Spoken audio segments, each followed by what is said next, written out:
It takes a disaster to get more attention in the media than President Trump. Hollywood Alister Harve Weinstein delivered just that, with his career and life in the eye of the storm this week. By now, Weinstein has been accused of everything from sexual harassment to rape and then decades of coercion and intimidation to hide his alleged actions. Collateral damage has rippled through the company he helped build and into the rest of Hollywood, even hitting other celebrities like Ben Affleck, who was forced to apologize for groping a woman several years ago. An enormous number of Hollywood celebrities have claimed they were sexually harassed by Weinstein or others in power. Even actors Terry Crews and James Van Der Beek complained about harassment. The Weinstein chaos was set in motion by the excellent work of New York Times writers Jodi Kantor and Megan Twohey. Unfortunately, the revelations about Weinstein also exposed both Hollywood corruption and news media cooperation that has lasted many years.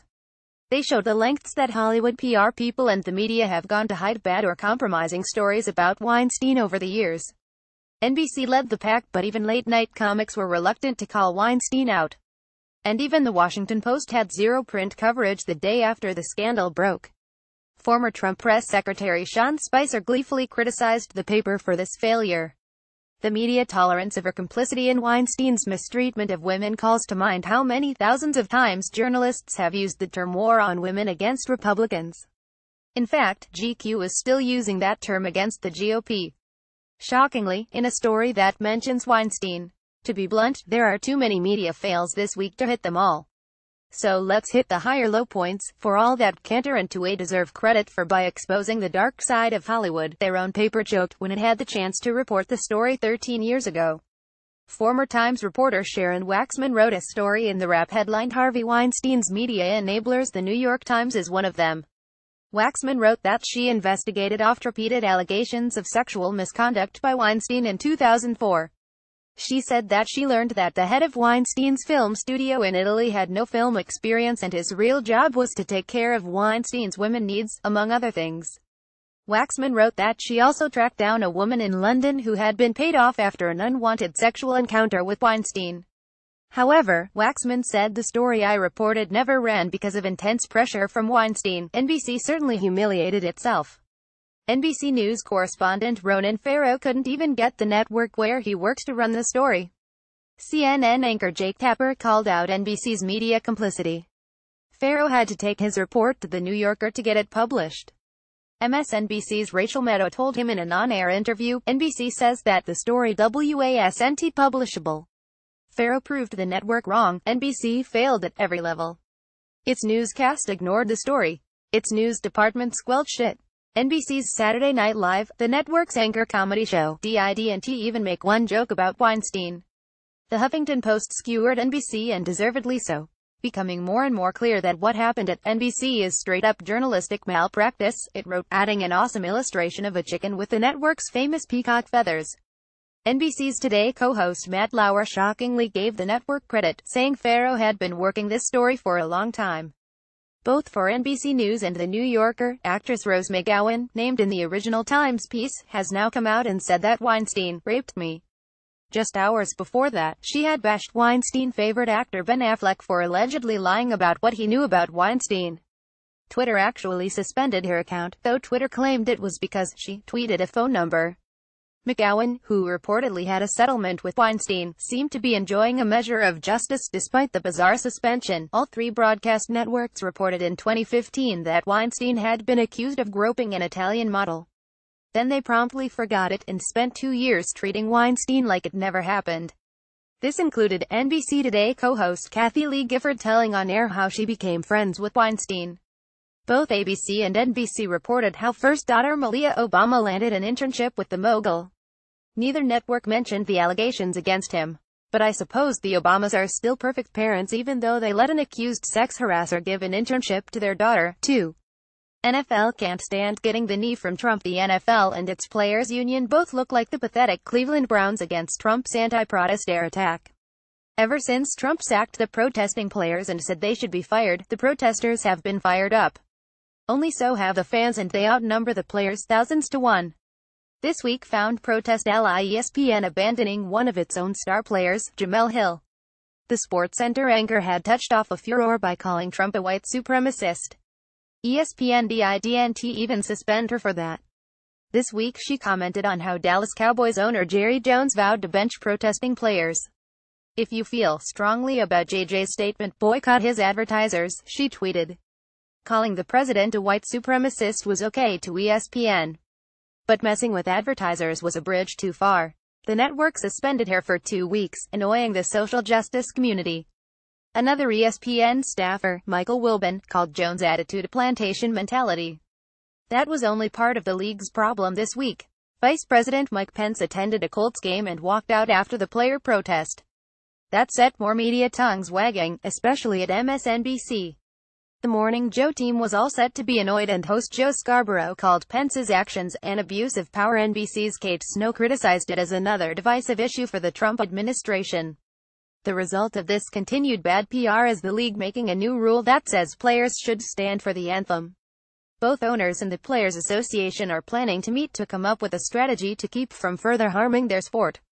And the broadcast networks are doing their part to hide the NFL's collapse on the field.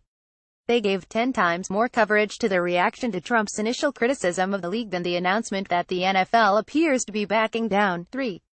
The media and the giant impeach. What do comedian Amy Schumer, Democrat megadonor Tom Steyer, and Washington Post Republican Jen Rubin have in common? All three were pushing some form of removing the president, either by impeachment or a 25th Amendment remedy. And because it's anti-Trump, many in the media swallowed the argument to make the president look bad. Schumer urged Instagram followers to push 25th Amendment for several reasons, including, because we don't want WW3 on our ovaries. That sounds painful. Billionaire economist Steyer sent a letter to top Democrats making it clear the 2018 election will be about Trump's impeachment. And while Rubin said she's been against using the 25th Amendment, she sure opened the door to it in a column headlined "When do we reach 25th Amendment territory?" The news channels ate it up. MSNBC's Chris Matthews and CNN's Wolf Blitzer were just two of the TV talking heads to talk about removing Trump from office. Matthews naturally blamed the GOP's unbelievable cowardice for the idea not moving faster. The 25th Amendment gives the cabinet that power of removal if the president is unable to perform his duties. Liberals, who talked impeachment before Trump even took office, now see this as the latest in a long series of anti-Trump strategies. 4. Playing nuclear football. Nuclear weapons launched another media-feeding frenzy this week, enough to make even die-hard conservatives fondly remember the No Nukes movement. NBC fired the first shot, saying Trump wanted tenfold increase in nuclear arsenal, surprising military. Trump called out the network as fake at NBC News in a tweet response that also compared NBC to CNN. Trump followed with an attack that freaked out the media world, asking, "At what point is it appropriate to challenge their license?" The result was more media mania, led by the Lord of Lies Brian Williams, claiming the U.S. was the only nation on earth to have set off nuclear weapons in anger. Williams, who has manufactured enough of his own history, has now graduated into manufacturing U.S. history. For all that liberals lament America's use of the nuclear weapons, those two nukes ended a drawn-out and deadly war and set Japan on a path to become a free nation and saved American lives. That's not an act of anger, it's one of practicality. New York Times columnist Nicholas Kristof went nuclear on Morning Joe, aka Resistance HQ, and proceeded to contradict himself in dangerous ways. On one hand, he painted a picture of a terrifyingly dangerous North Korea. Everywhere you go in Pyongyang, the capital, there are posters showing missiles striking the U.S. Capitol. On the other, he depicted a nation the U.S. can't stop from expanding its nuclear capacity and ability to strike the U.S. "I came back really feeling that we are not gonna be able to stop them," he said. Nowhere did he mention that the U.S. has followed his strategy of endless talk, and that has gotten us in the fix we are in now.